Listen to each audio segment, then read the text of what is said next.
warahmatullahi wabarakatuh. Saya Ani Nurani, calon guru penggerak angkatan 5 dari SD 005 Sanga-Sanga, Kabupaten Kutai Kartanegara.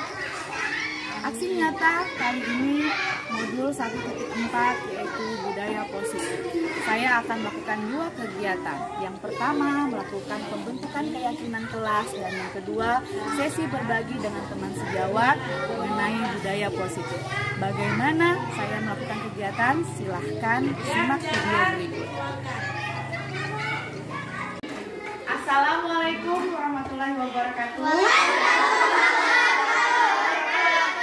Apa kabar kalian? Baik. Ya, baik ya. Semuanya Ibu harap semua dalam keadaan sehat dan baik.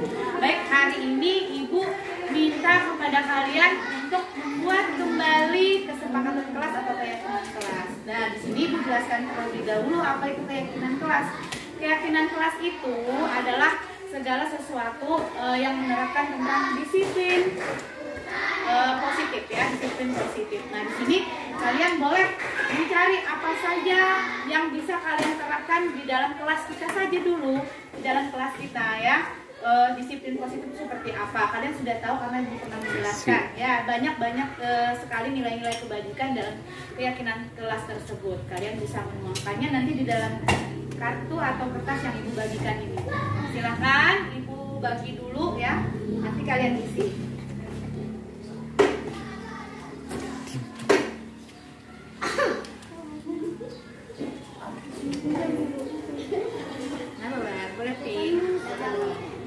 Ya, silahkan yang sudah Ibu bagi, kalian boleh isi satu-satu. Ya, boleh isi keyakinan kelas seperti apa yang kalian impikan.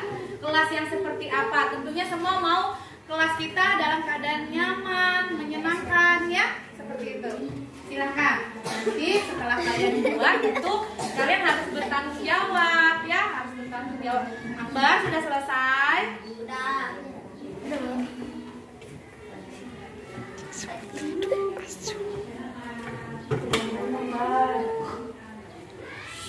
Yuk, jalan sini. Silakan, boleh dilihat. Ya, boleh. Sudah. Sini, tulis. Oke, sip. Nah, sip.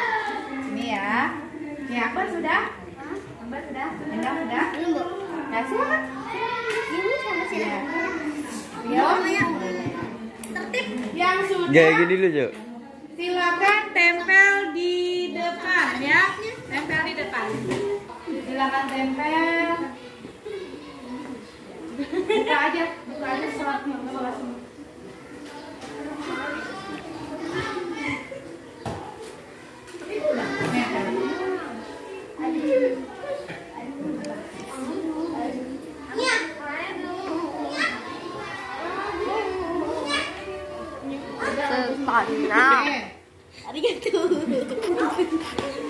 Aduh, asu.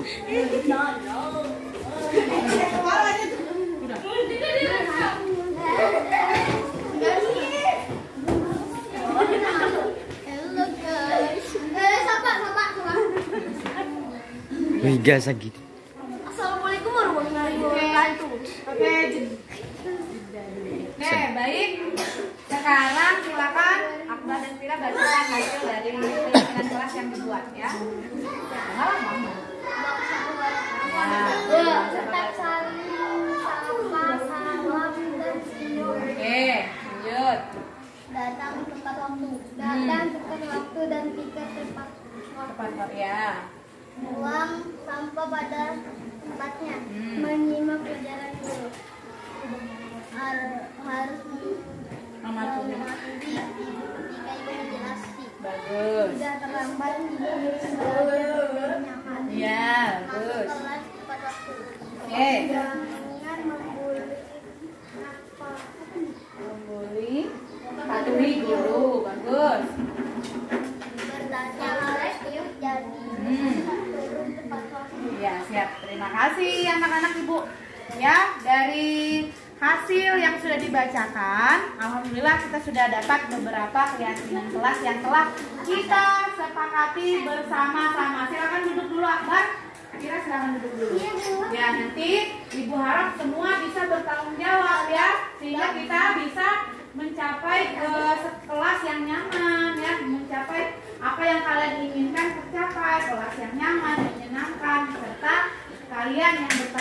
atas apa yang kalian pilihkan. Terima kasih, tepuk tangan untuk kita semua. Oke. Iya. Oke. Assalamualaikum warahmatullahi wabarakatuh. Waalaikumsalam warahmatullahi wabarakatuh. Ya, di sini saya akan membahas tentang modul saya di grup penggerak tentang budaya positif di modul 1.4 ya. Ya, di sini mungkin ada yang tahu mungkinnya apa sih budaya positif itu? Ya, secara garis besar budaya itu seperti yang kita tahu artinya kebiasaan, dan positif itu tentunya kebaikan-kebaikan ya. Nah, berarti budaya positif ini adalah kebiasaan-kebiasaan baik yang harus kita terapkan dalam lingkungan sekolah. Kemudian kita ambil garis besarnya saja. Budaya positif ini kita lihat dari latar belakangnya. Suasana positif sangat mendukung dalam menciptakan pembelajaran yang kondusif, karena dengan suasana yang positif murid dan guru akan menemukan suatu kondisi pembelajaran yang menyenangkan. Nah, ini suasana positif juga akan membantu menggerakkan murid menjadi yang positif bagi murid, kemudian sehingga karakter murid tidak hanya tercipta dari akademik saja, melainkan dari lingkungan murid tersebut.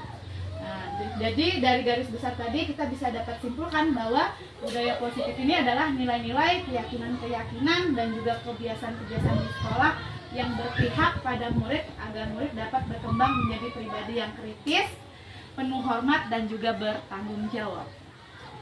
Nah, dari sini kita lihat ya cara membentuk budaya positif di sekolah, minimal di kelas kita dulu lah ya, seperti itu ya. Nah, kita lihat budaya positif seperti apa. Nah, di sini sebuah penerapan disiplin yang tanpa kekerasan, nah, maksudnya itu ya Bapak Ibu ya. Dari sini dari ancaman, bebas dari ancaman, sehingga dalam prakteknya nanti disiplin positif ini akan melibatkan komunikasi tentang perilaku yang efektif antara guru dan juga murid. Dalam penerapannya seperti apa? Kita lihat di sini yang pertama, murid itu diajarkan memahami konsekuensi dari perilaku mereka. Jadi ketika mereka melakukan sesuatu, mereka tidak usah sudah tahu konsekuensinya apa jika mereka melakukan indisiplinar ya, seperti itu. Nah, kemudian mengajarkan rasa hormat dan tanggung jawab dalam berinteraksi dengan lingkungannya. Dan jadi yang terakhir, jadi disiplin positif ini merupakan salah satu cara penerapan disiplin yang bertujuan untuk menumbuhkan kesadaran serta memberdayakan murid untuk sesuatu tanpa solukan ancaman maupun hukuman. Ini seperti ini kan biasa kita lakukan ya, melakukan hukuman yang tanpa kita sadari sudah terkadang itu bikin anak-anak ini ingat seperti itu kan. Kalau misalnya dia terlambat datang, ayo kamu push up seperti itu kan. Nah, ternyata setelah saya pelajari itu tidak berlaku lagi. Ya, nah di sini disiplin positif ini akan melahirkan nilai-nilai kebajikan. Setelah memahami dari disiplin positif, nilai-nilai kebajikannya, saya tidak menjelaskan panjang lebar ya. Di sini ada nilai kebajikan itu sebenarnya banyak, seperti tanggung jawab, rasa jujur, kasih sayang, banyak ya. Nah, tapi karena kita sedang dalam proses ikut dalam kurikulum Merdeka, maka yang dibahas adalah profil pelajar Pancasila ya. Nah, dimana saya rasa ibu bapak sudah tahu karena kita semua ikut di IKM ya. Di situ sudah membahas ada beberapa poin. Yang pertama adalah beriman bertakwa kepada Tuhan Yang Maha Esa dan berakhlak mulia, kemudian berkebijakan global, bergotong royong, mandiri, bernalar kritis, serta kreatif. Itu mungkin saya tidak perlu mengajari karena kita sama-sama belajar sudah mengetahui hal ini. Nah, di sini saya sudah melakukan penerapan disiplin positif di dalam kelas saya. Nah, di sini langkah seperti apa sih, langkah apa yang harus kita ambil untuk mewujudkan disiplin positif tersebut? Di sini ada ya, pertama membuat keyakinan kelas. Ada beberapa contoh saya buat di sini. Ketika murid saya kumpulkan, saya jelaskan dulu seperti apa keyakinan kelas itu. Saya buat, kemudian mereka mencari sendiri. Sebenarnya keyakinan kelas itu tidak perlu banyak ya. Yang penting poin-poin yang mereka ambil, mereka pahami apa yang mereka mau itu kita kasih tahu apa tujuannya ya. Nah, di sini untuk keyakinan kelas itu ya sudah dijelaskan di sini. Apa yang mereka yakini benar di dalam kelas agar pembelajaran berjalan dengan nyaman. Itu mereka yang buat sendiri. Nah, dari keyakinan kelas, akhirnya tumbuhlah 5 kebutuhan dasar manusia. Dimana di situ yang pertama adalah kebutuhan bertahan hidup atau survival, kemudian ada kasih sayang dan rasa diterima, love and biology, ya.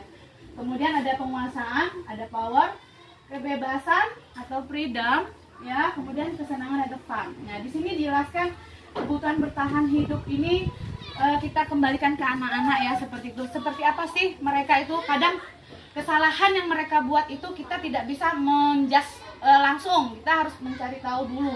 Kebutuhan hidup bisa dari kebutuhan hidup seperti kurangnya rasa kasih sayang, mungkin namanya kebutuhan hidup. Ada juga bagian dari pendapatan orang tua yang mereka mau, oh aku mau belanja tapi nggak bisa, akhirnya carilah begini, atau kurang kasih sayang dari orang tua, namanya juga orang tua kerja seperti itu ya. Kadang juga mencari perhatian ke guru, bikinlah masalah seperti itu kan.